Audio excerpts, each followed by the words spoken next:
ITI second year electrician theory MCQ 7वें module का यह आज का तीसरा लेक्चर है। मॉड्यूल का नाम है इलेक्ट्रॉनिक्स प्रैक्टिसेस। इसके पहले के मॉड्यूल और इसके पहले के क्वेश्चन देखने के लिए आप आई बटन पे क्लिक करके देख सकते हो, या तो उसके प्लेलिस्ट की लिंक आपके डिस्क्रिप्शन में अवेलेबल है। साथ ही साथ अगर आपको इसका PDF डाउनलोड करना है क्वेश्चंस का, तो उसका भी लिंक आपके डिस्क्रिप्शन में अवेलेबल है, वहां से आप डायरेक्टली डाउनलोड कर सकते हो। अगर आप चैनल पे नए हो तो आपको क्या करना है, चैनल को सब्सक्राइब करना है और बेल आइकन दबा के ऑल नोटिफिकेशन ऑन कर देना है, ताकि जब भी हम कोई नया वीडियो अपलोड करें आपको उसका नोटिफिकेशन मिल जाए। ठीक है, तो चलिए बढ़ते आज के पहले क्वेश्चन की तरफ।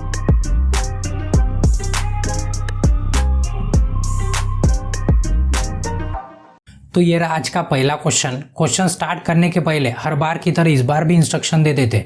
आपको क्या करना है, जब भी हम नया क्वेश्चन लगाएंगे आपको वीडियो पॉज करना है और सबसे पहले क्वेश्चन पढ़ लेना है।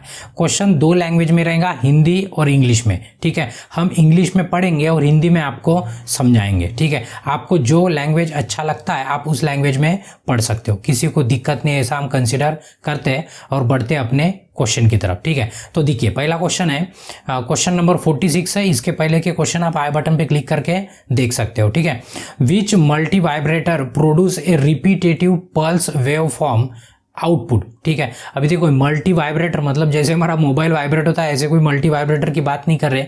ये एक सर्किट का नाम है, ये सर्किट का नाम है जो पल्स तैयार करती है, मतलब वेव फॉर्म तैयार करती है, पल्स देती है। जैसे यहाँ पे अभी ये वेव फॉर्म दिखा है देखो, तो ये रिपीटेटिव कौन देता है, रिपीटेटिव मतलब देखो इतना पल्स दिया और थोड़ी देर बाद और दिया, मतलब यहाँ से स्टार्ट हुआ, थोड़ा सा पल्स देती है, मतलब वेव फॉर्म देती है, बंद कर देती है, वेव फॉर्म देती है, बंद। इसको मल्टी वाइब्रेटर का, ये मल्टी वाइब्रेटर का काम है। तो वही पूछा है कि ये कौन सा मल्टी वाइब्रेटर है, मतलब ये कौन से मल्टी वाइब्रेटर का काम है कि इस तरह से बिहेव करती है। ठीक है, तो ये मल्टी वाइब्रेटर का नाम है अस्टेबल मल्टी वाइब्रेटर। मतलब जो हमारा पहला ए ऑप्शन है वो क्या है, हमारा आंसर है कौन सा, अस्टेबल मल्टी वाइब्रेटर। तो ध्यान में रखना है ये रिपीटेटिव पल्स देता है। क्या देता है, रिपीटेटिव पल्स। बाकी के मल्टी वाइब्रेटर इस तरह का पल्स नहीं देते। ठीक है, एक तो कंटिन्यू देंगे, कम देंगे, ज्यादा देंगे, बट ऐसे ब्रेक में देने वाला एक ही है, कौन सा, अस्टेबल।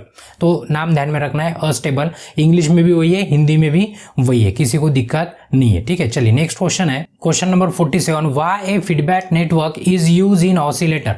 यह ऑसिलेटर की डायग्राम है, इसमें फीडबैक नेटवर्क क्यों यूज करते हैं। ठीक है, तो शॉर्टकट में बता देते हैं, बाजू में देखो डायग्राम लगा के।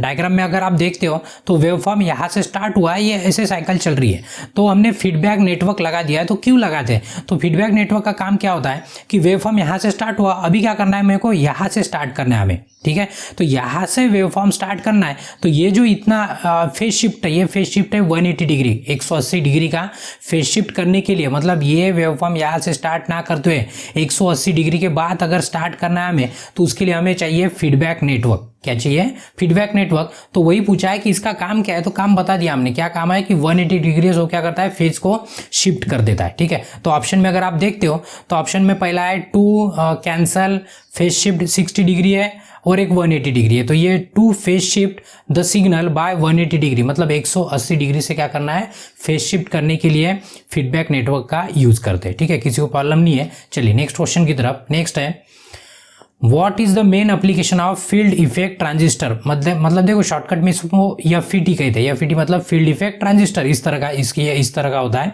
ऐसे नंबर ऑफ डिजाइन होती है, बट एक सैंपल हमने दिखा दिया यहाँ पे। ठीक है, तो इसे कहते हैं FET मतलब फील्ड इफेक्ट ट्रांजिस्टर। तो पूछा है कि इसका मेन एप्लीकेशन क्या है, इसका मेन एप्लीकेशन क्या है। तो आपके पास इतने सारे ऑप्शन है, तो ध्यान में रखना है कि ये वोल्टेज कंट्रोल डिवाइस है। कौन सा है, वोल्टेज। देखो इसमें इलेक्ट्रॉनिक्स में भी कोई वोल्टेज कंट्रोल है, कोई करंट कंट्रोल है, ऐसे अलग अलग डिवाइस है। तो ये ध्यान में रखना है, फेट क्या करता है, FET ये वोल्टेज कंट्रोल डिवाइस के, वोल्टेज कंट्रोल डिवाइस है तो उसी के काम में आता है। जहाँ पे आपको वोल्टेज कंट्रोल करना होता है उसी जगह पे हम क्या करते हैं, FET का यूज करते हैं। ठीक है, तो इसका ऑप्शन क्या रहेगा, ऑप्शन ए रहेगा। ध्यान में रखना FET क्या करता है, वोल्टेज को कंट्रोल करता है। चलिए नेक्स्ट क्वेश्चन है, What is the main function of unijunction transistor. देखो यूनी जंक्शन ट्रांजिस्टर मतलब उसको शॉर्टकट में UJT कहते हैं। क्या कहते हैं, UJT। कभी कभी क्या होता है कि शॉर्टकट दिया होता है, लॉन्ग कट नहीं देके होता है, तो आपको क्या करना है, दोनों भी ध्यान में रखना है। ठीक है, तो UJT मतलब क्या होता है, यूनी जंक्शन ट्रांजिस्टर। तो पूछा है कि मेन फंक्शन क्या है, तो इसका ध्यान में रखना है कि रिलैक्सेशन ऑसिलेटर, मतलब रिलैक्सेशन ऑसिलेटर में उसका यूज होता है, तो ये उसका मेन काम है। ठीक है, किसका, UJT का। किसी को प्रॉब्लम नहीं थी, इसका ऑप्शन क्या है, ऑप्शन ए है। चलिए नेक्स्ट क्वेश्चन है, how the gate terminal of N channel FET bias. अभी देखो बायस वर्ड आपने इसके पहले सुना है, बायस मतलब रिवर्स बायस, फॉरवर्ड बायस। बायस मतलब जैसे हम कनेक्शन करते हैं ना, जैसे वायरिंग वगैरह करते हैं, तो इसको जोड़ दो उसको जोड़ दो, फेज लगाओ न्यूट्रल लगाओ, पॉजिटिव लगाओ नेगेटिव लगाओ, तो वही जो जोड़ जंतर कर रहे हैं हम उसी को इलेक्ट्रॉनिक्स में बायसिंग कहते हैं, ठीक है। तो इसमें फॉरवर्ड और रिवर्स होता है। फॉरवर्ड मतलब पॉजिटिव को पॉजिटिव लगा देंगे तो फॉरवर्ड हो जाएगा, और उल्टा कनेक्शन कर देंगे पॉजिटिव को निगेटिव तो उसको रिवर्स कहते हैं। रिवर्स बायस, फॉरवर्ड बायस, ऐसे दो बायस होते हैं। तो यहाँ पे पूछा है कि गेट टर्मिनल को किस तरह से एन चैनल का फिट होता है। अभी डायग्राम में देख लीजिए, ये जो डायग्राम लगी है ना, ये इसका है, किसका, जे फेट का डायग्राम है।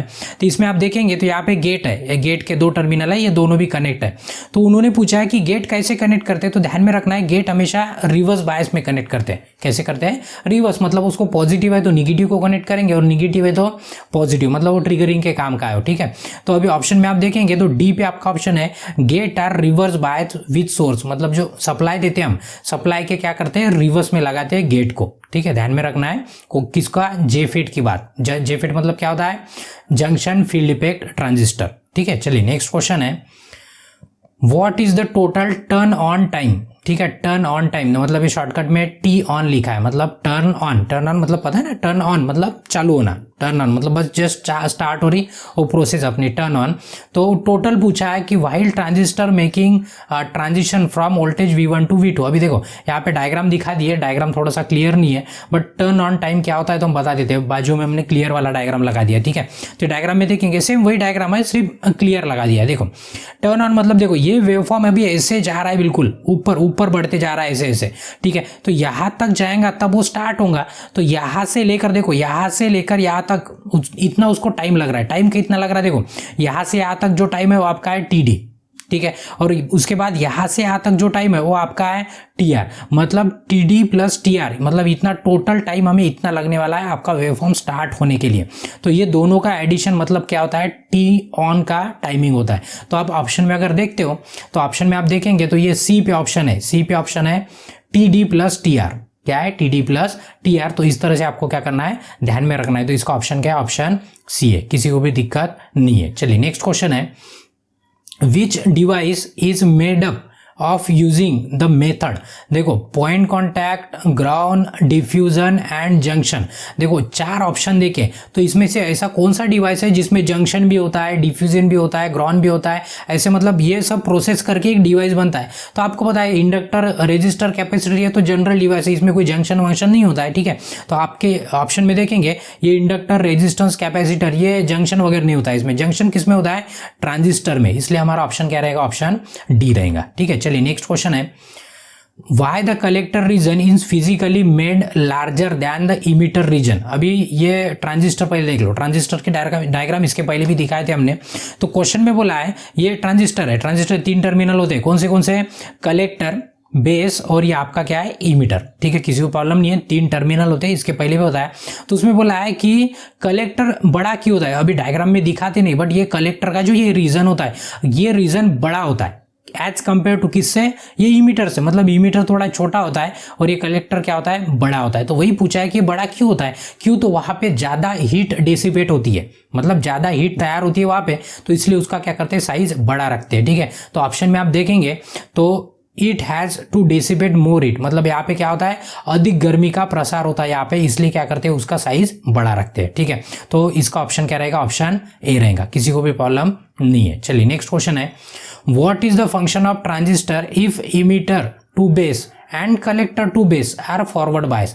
मतलब देखो और से डायग्राम है कि इन्होंने क्या किया, फॉरवर्ड मतलब पता है ना, पॉजिटिव को पॉजिटिव और निगेटिव को निगेटिव लगाएंगे, उसको क्या कहते हैं, फॉरवर्ड बायस कहते हैं, ठीक है।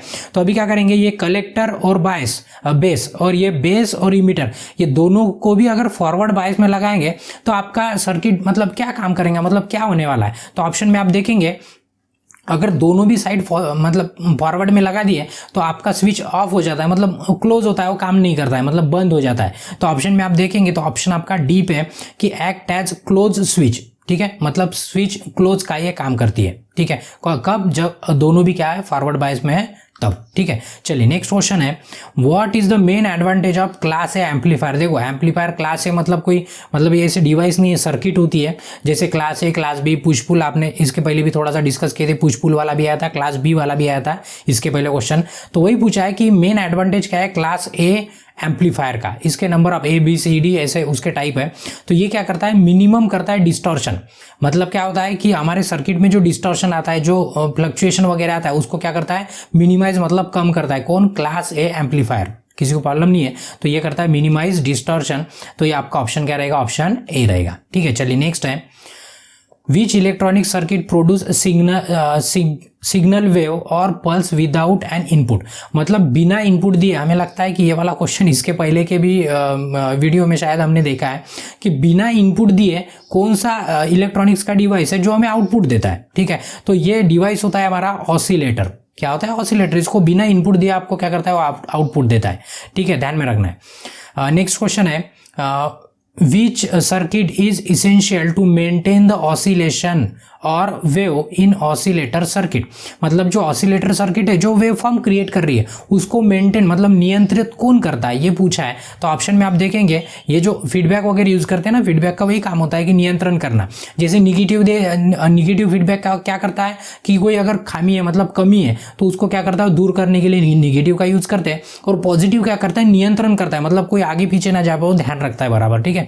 तो ये सब काम किसका है, पॉजिटिव फीडबैक का है। तो हमारा ऑप्शन क्या रहेगा, ऑप्शन डी रहेगा, ठीक है। चलिए नेक्स्ट है, what is the main application of unijunction transistor. मतलब यूनी जंक्शन ट्रांजिस्टर मतलब होता है यूजेटी। इसका काम क्या है, तो यूजेटी क्या करता है, ऑन ऑफ करने का काम करता है, ट्रिगरिंग। जैसे हमें लाइट लगाना है तो हम क्या करते हैं, लाइट के मतलब स्विच के पास जाते हैं, स्विच को ऑन या तो ऑफ करते हैं, ठीक है। तो हम जाके अपनी उंगली से कर रहे हैं, बट इलेक्ट्रॉनिक्स में उंगली नहीं डाल सकते ना हम, तो इसके लिए कोई डिवाइस होना। तो यूजेटी क्या करता है, वो ट्रिगर करता है कि बताता है भाई बंद कर दे, भाई चालू कर दे, वो सर्किट के अंदर। तो उसका काम है किसका, यूजेटी का, मतलब यूनी जंक्शन ट्रांजिस्टर। तो ऑप्शन में देखेंगे तो ट्रिगर द सर्किट, ट्रिगर मतलब वही बंद चालू करने वाला काम, किसी को प्रॉब्लम नहीं है, ठीक है। तो इसका ऑप्शन क्या था, डी था। नेक्स्ट क्वेश्चन है, which device has very high input impedance. अभी देखो नीचे में ऑप्शन देखें तो इसमें पूछा है कि very high impedance, low noise and good linearly and low inner electrode capacity.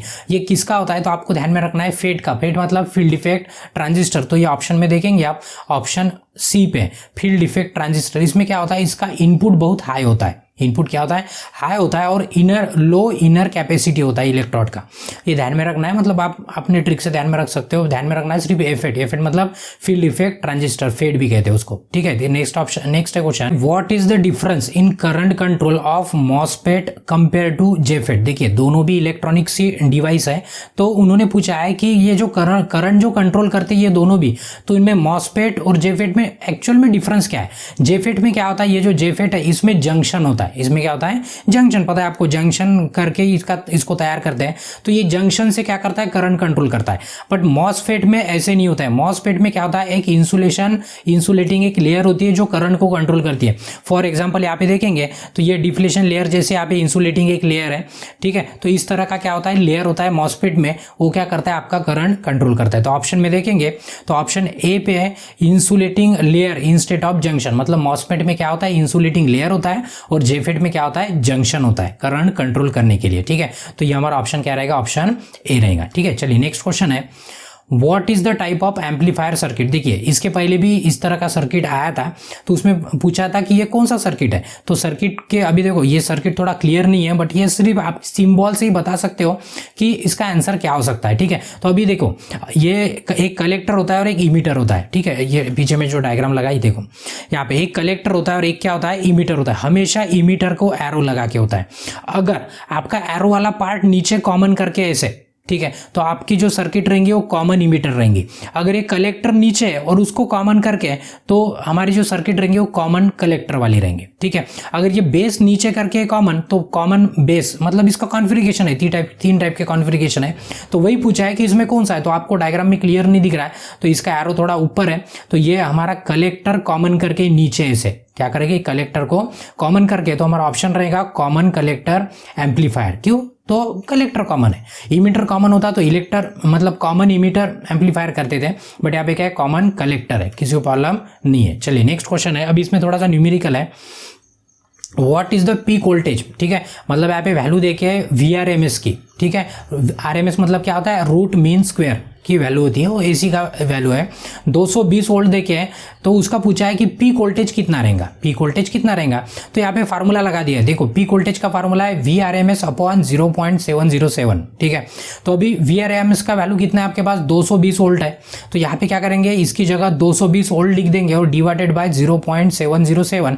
तो इसका अगर आप डिवीजन करके देखते हो तो आपको आंसर आएगा 311.17, ठीक है। तो 311.17 कहाँ पे, बी पे, तो हमारा आंसर क्या रहेगा, आंसर बी रहेगा, ठीक है। कैलकुलेशन करके देख लेना है आपको, ठीक है। नेक्स्ट क्वेश्चन है, how input impedance of CRO can be increase. अभी देखो इनपुट इंपीडेंस मतलब जो हम अंदर डालने वाले हैं उसका इंपीडेंस, इंपीडेंस मतलब रेजिस्टेंस ध्यान में रखिए, मतलब रेजिस्टेंस का पापा है और रेजिस्टेंस से बड़ा है इंपीडेंस, मतलब दो रेजिस्टेंस और रिएक्टेंस मिलके इंपीडेंस बनता है, तो उसका यूनिट भी ओम ही होता है। तो ध्यान में रखना है, रेजिस्टेंस ऐसे कंसिडर करके दिमाग में रखो, ठीक है। तो इंपीडेंस बढ़ाने के लिए आप क्या करेंगे CRO का इनपुट का, तो देखिए ये CRO आपको पता है, इसके पहले भी दिखाया था, इसको प्रोब कहते हैं। प्रोब मतलब जो वायर है, जो कनेक्टिंग वायर होता है। तो अभी इनपुट डालना है, इनपुट डालेंगे, उंगली तो नहीं डालेंगे हम इनपुट में, क्या डालेंगे, ये प्रोब इसमें इसके अंदर डालेंगे। तो क्या करेंगे, प्रोब के साथ हम एक रेजिस्टेंस लगा देंगे, प्रोब के साथ क्या कर देंगे, रेजिस्टेंस लगा देंगे, अपने आप उसका क्या होगा, इंपीडेंस बढ़ जाएगा। तो वही क्वेश्चन में पूछा है, तो ऑप्शन में देखेंगे आप क्या बोला है, बाय एडिंग,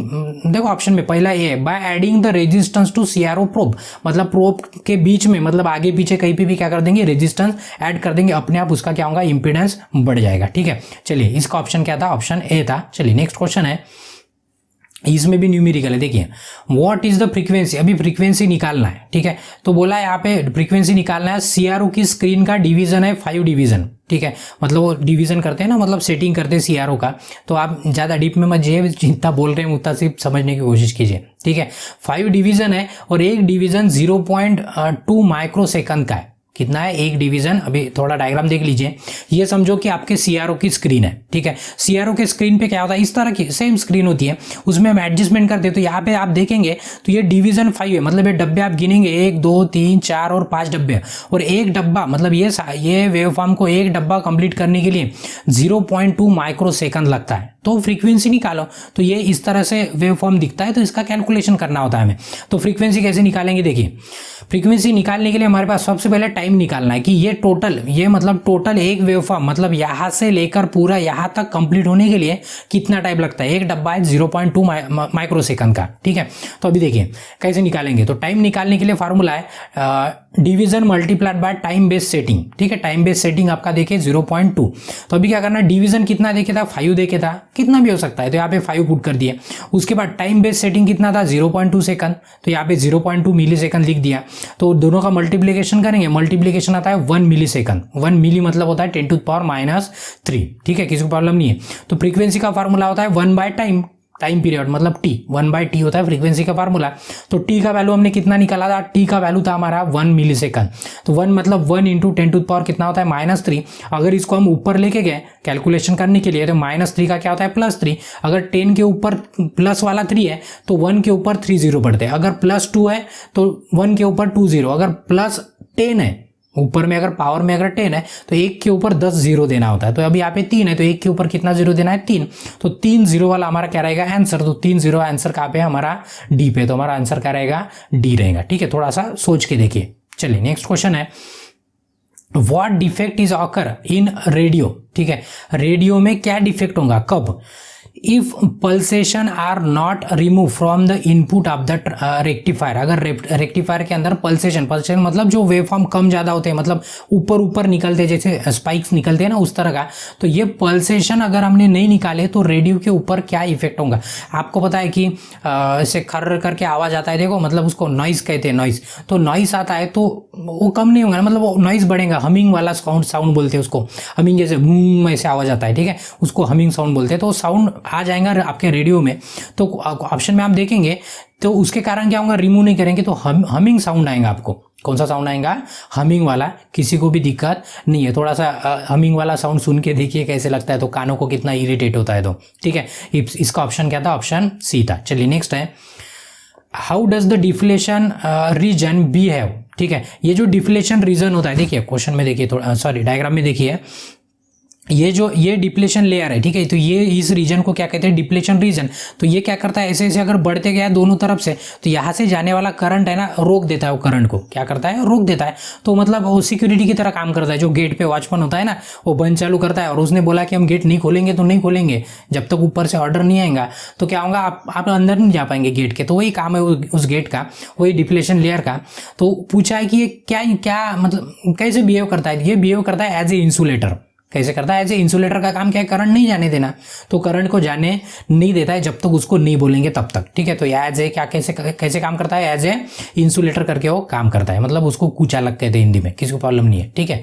चलिए नेक्स्ट क्वेश्चन है, और से न्यूमेरिकल है। What is the power gain. अभी देखो पावर गेन निकालना है, किसी को प्रॉब्लम नहीं है। कॉमन इमीटर एम्पलीफायर है, उसका वोल्टेज गेन देखिए 66 और बीटा का वैल्यू देखिए 100। देखो बीटा का वैल्यू देखिए 100। कुछ नहीं, सिंपल सा फार्मूला है पावर गेन का। नीचे देखेंगे पावर गेन का फार्मूला है, power gain equals to voltage gain into beta. तो कुछ नहीं करना है, वोल्टेज गेन कितना है हमें 66, मतलब 6 देखिए आपको, ठीक है 66, और बीटा का वैल्यू कितना देखिए 100।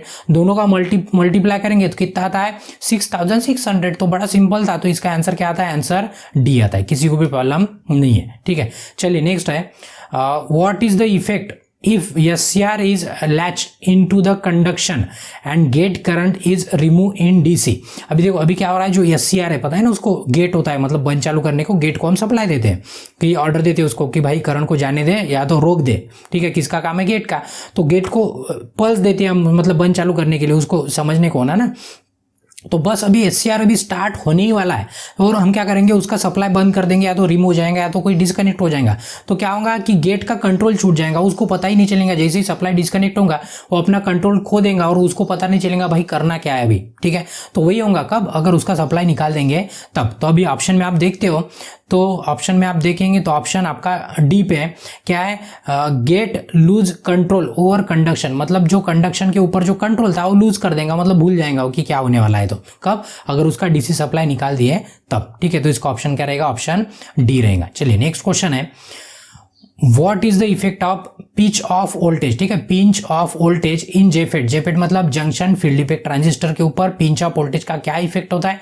तो ध्यान में रखना है कि इसका ड्रेन करंट 0 हो जाता है अगर पिंच ऑफ वोल्टेज आ जाता है तो, ठीक है। तो ये इस मॉड्यूल का, मतलब ये जो मॉड्यूल चल रहा था हमारा कौन सा, इलेक्ट्रॉनिक्स प्रैक्टिसेस, इसका ये लास्ट क्वेश्चन था।